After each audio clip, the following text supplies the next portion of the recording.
நல்ல கன்று 4 போதும். அதிக பால் கறக்கும் தாய்மாட்டின் கன்று.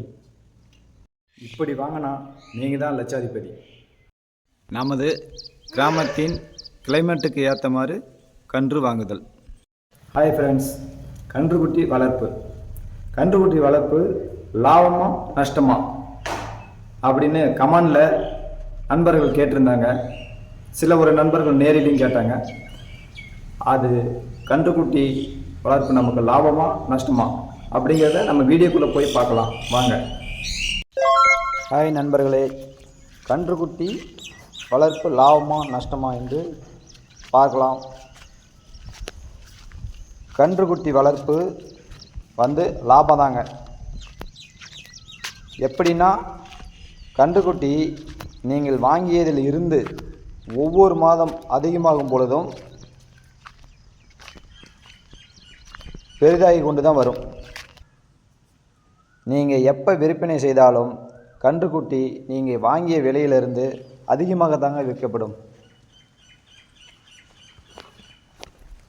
கன்றுக்குட்டி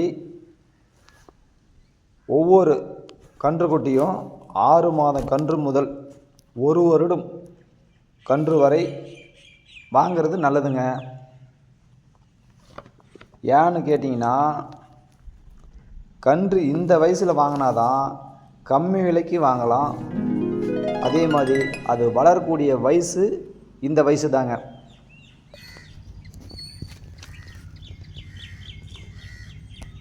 இது போன்று நீங்கள் வாங்கினால தான் மட்டும்தான் லாபத்தை எதிர்பார்க்க முடியும்.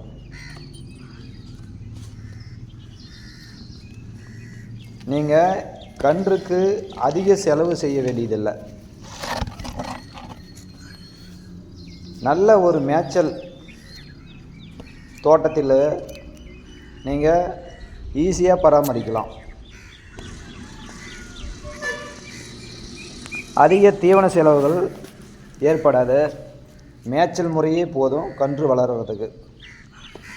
கரெக்டாக காலையும் மாலையும் 2 நேரமும் நல்ல தோட்டத்தில் மேய்ச்சலை விட்டிங்கனாவே போதுமானது. 2 நேரமும் சரியான முறையில் தண்ணி மட்டும் காமிச்சிங்கன்னா போதும்.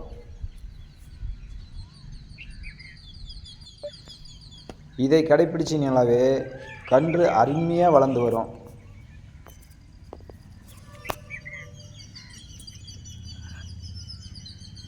பிறகு நல்ல லாபத்துக்கு விற்பனை செய்யலாம். இதை கடைப்பிடிச்சு பாருங்கள் நண்பர்களே, கண்டிப்பாக நல்ல லாபத்தை நீங்கள் எதிர்பார்க்கலாம்.